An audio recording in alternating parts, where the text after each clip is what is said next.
২১ বছর পর সিলেটে আসছেন বিএনপির চেয়ারম্যান তারেক রহমান। তার এই সফরটি স্থানীয় নেতাকর্মীরা বলছেন দুটি কারণে খুবই তাৎপর্যপূর্ণ।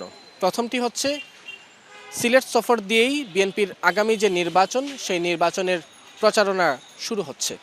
দ্বিতীয়টি হচ্ছে তারেক রহমানের সাথে সিলেটের একটি অন্যরকম সম্পর্ক আছে, কারণ তারেক রহমানের স্ত্রী জুবাইদুর রহমানের পৈতৃক নিবাস এই সিলেটেই। ফলে এই দুই সম্পর্কের কারণে তার এই সফরকে ঘিরে স্থানীয় নেতাকর্মীদের মাঝে আমরা উচ্ছ্বাস এবং উদ্দীপনা দেখতে পেয়েছি।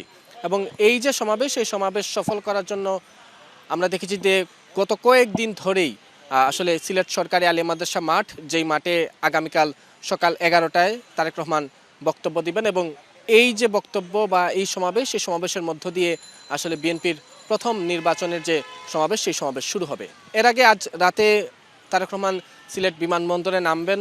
নামার পর তিনি প্রথমেই হযরত শাহজালাল এবং শাহপরানের মাজার জিয়ারত করবেন, এবং এরপরই আমরা যেটি জানতে পেরেছি যে তিনি সিলেটের দক্ষিণ সুরমার যে শিলাম ইউনিয়নে তার যে শ্বশুরবাড়ি অর্থাৎ স্ত্রী জুবাইদা রহমানের যে পৈতৃক নিবাস, সেখানে তিনি রাতের খাবার গ্রহণ করবেন, এবং এরপরে তিনি সিলেটের বিমানবন্দর এলাকার যে 5 তারকা যে হোটেল, সেই হোটেলে তিনি রাত্রি যাপন করবেন।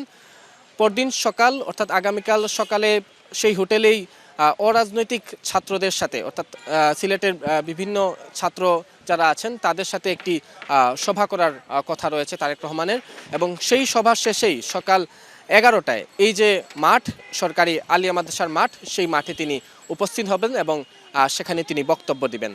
এবং এই যে তার সফর কিংবা এই সমাবেশ, সেই সমাবেশকে ঘিরে আমরা গত কয়েকদিন ধরেই আসলে নানা প্রস্তুতি দেখেছি স্থানীয় নেতাকর্মীদের মাঝে, এবং তাদের মধ্যে যে উচ্ছ্বাস, কারণ অনেকেই আছেন যারা আসলে সরাসরি আগে কখনো তারেক রহমানকে সরাসরি দেখেননি, কিন্তু তারা দীর্ঘদিন ধরে ছাত্র দলের রাজনীতির সাথে জড়িত, যুব দলের রাজনীতির সাথে জড়িত, তারা এবার প্রথম সরাসরি তারেক রহমানকে দেখবেন, শুনবেন। সেটি তাদের মধ্যে একটি বাড়তি আসলে আনন্দ তৈরি করেছে।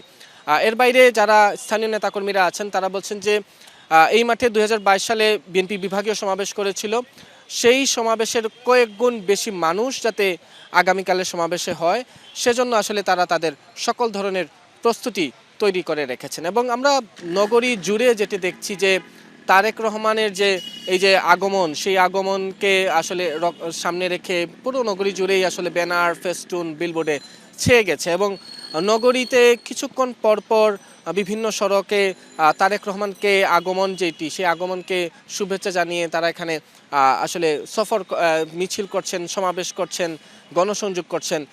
অর্থাৎ সিলেটবাসীর মধ্যে তারেক রহমানের যে আগমনের যে আনন্দ, সেই আনন্দটুকু আসলে স্থানীয় নেতাকর্মীদের মধ্যে আসলে আমরা সেটি দেখছি, সেটি তারা মিছিল, স্লোগান এগুলোর মধ্য দিয়ে আসলে প্রকাশ করছেন। এবং স্থানীয় নেতাকর্মীরা যেটি বলছেন যে আগামীকালের সমাবেশের মধ্য দিয়েই মূলত এই যে অতীতের যে রেকর্ড ছিল এই সিলেটের সমাবেশকে কেন্দ্র করে, রাজনৈতিক সমাবেশকে কেন্দ্র করে, সেই রেকর্ডগুলিকে তারা ভাঙবেন।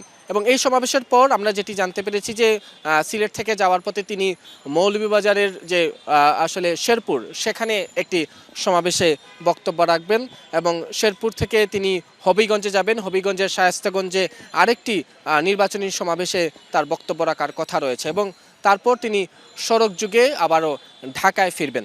এবং এই যে সিলেটের সমাবেশ, সেই সমাবেশে সিলেট এবং সুনামগঞ্জ দুই জেলার বাসিন্দারা থাকবেন। মৌলভীবাজারের শেরপুরে যে সমাবেশটি হবে, সেখানেও আসলে ব্যাপক প্রস্তুতি গ্রহণ করা হয়েছে। মৌলভীবাজারে যারা আসলে বিএনপির মনোনীত যারা প্রার্থীরা আছেন, তারা তাদের কর্মী সমর্থকদের নিয়ে টানা কয়েকদিন ধরে আসলে প্রস্তুতি রাখছেন।